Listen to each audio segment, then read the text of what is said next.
I'm Zoë Schroeder, Registered Dietitian here at Tucson Weight Loss Surgery, and today we are going to be talking all about sugar and artificial sweeteners. This is actually one of my favorite topics, so I'm very excited to talk to you guys about this today. So first of all, let's go over the types of sugar. There are two main types of sugar. We've got naturally occurring sugar, and we've got added sugar. So let's talk about naturally occurring sugar. We see naturally occurring sugar in fruits, grains, and dairy. So let's take dairy for an example. Lactose is the milk sugar. That last little couple letters at the end, ose, tells you that it is a sugar. But it's naturally occurring. There's nothing you can do about that. And let's look at this example here. You can see this is a plain, non-fat Greek yogurt, no added sugar, but there's still 7 grams of sugar in there. Well, that's because all of that sugar is naturally occurring. And we're not concerned about naturally occurring sugar, okay? Let's talk about added sugar. So, added sugar is anything just like it sounds, added to the food. So this could be sugar that you add yourself, like to coffee or to tea or during baking or cooking. Anything that you add sugar to is considered added sugar. So this is table sugar, brown sugar, raw sugar, honey. Don't be fooled by the more natural sugars, or it's coconut sugar or it's date sugar, so it's healthier. No, it's all sugar, it's all added sugar. So we also see added sugar in, of course, sugar sweetened beverages like soda or iced tea, that kind of thing. Coffee creamer is a big one. Of course, added sugar is in the sweet things that we think of with dessert, ice cream, brownies, cookies, that sort of thing. And then also processed snack foods like Pop-Tarts or those little gooey fruit chews, and then also granola bars. So granola bars and granola and breakfast cereals, these are all ones that, have been marketed as being healthy. But if we actually read the nutrition facts label, there's a ton of added sugar in there, and that is what we want to stay away from. So a lot of condiments have a lot of added sugar as well. Barbecue sauce is a big one, ketchup, of course, and then flavored yogurt. So let's take a look at an example of flavored yogurt compared to that plain yogurt we saw earlier. So what you can see here is just the original strawberry Yoplait that we think of as being a healthy option, right? Well, if you take a look at that nutrition facts label, we have 22 grams of total sugar and 17 grams of added sugar. So that means 17 of those 22 total sugars are added sugar, leaving only 5 from naturally occurring sugar. So that's actually quite a lot, and goes to show that you can't always judge a food based on whether you think it's healthy or not. We should look at the nutrition facts label and double check. Here's another example of a granola bar. Well, it's a granola bar, it should be healthy, right? Well, there's actually a lot of added sugar in there as well. You can see 7 grams.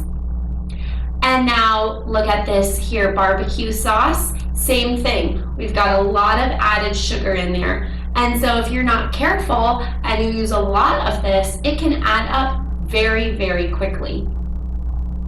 So the American Heart Association recommends that you get no more than 25 grams of added sugar per day for women and 36 grams of added sugar per day for men. And the USDA makes a more general recommendation of less than 10% of your total calories coming from added sugar. So if you know how many calories you're eating in a day, let's take 2,000 calories as a nice general recommendation. No more than 10% would be less than 200 calories coming from only added sugar.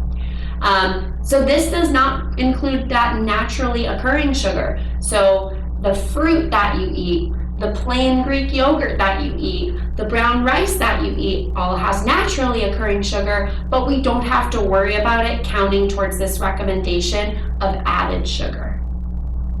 So I wanted to show you the new nutrition facts label because recently they gave it a makeover and actually made this nutrition facts label much more user-friendly and easy to read. You can see on the left there is the old nutrition facts label. Everything is very small, you kind of hard to read, and you'll see that they only have sugars.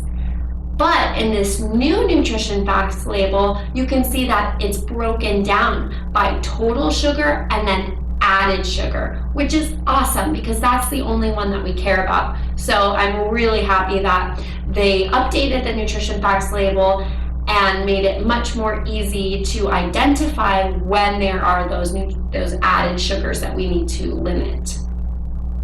And there's just a reminder there for you to know how much added sugar you should be limiting it to in terms of teaspoons, as well as grams, as well as calories. So you can take a screenshot of that if you want to keep it as a recommendation. So let's talk about artificial sweeteners. And what is really the big issue with artificial sweeteners, besides the fact that they're very processed, is that they actually create this preference of really intense sweetness. And so if we get accustomed to this really intense sweetness, then once we have something with real sugar in it, you're going to actually want to eat a lot more of it to get up to that level of satisfaction of sweetness that you were getting from the artificial sweeteners. And we don't really want that. So when you can, I definitely recommend limiting or avoiding your artificial sweeteners as much as possible. I have a list here of the different types of artificial sweeteners. Of course, there are a ton of them out there. This is just a list of the most popular ones. And to keep in mind that any sort of diet foods or specialty low-calorie foods will, do tend to have these artificial sweeteners in them. So be sure to read the nutrition facts label and the ingredients list and look out for some of these just to make sure you know what you're actually consuming. So I like to say we want to choose nutrition over calories, or thinking about what you're getting with this naturally occurring sugar. Okay, sure, it's sugar, but what else are we getting with it? We're getting fiber, we're getting vitamins and minerals, we're getting protein. Just take, for instance, quinoa.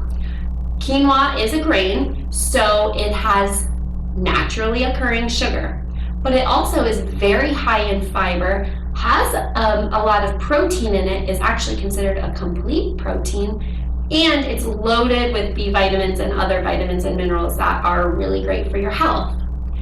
So now thinking about an example of added sugar, let's imagine using a Pop-Tart.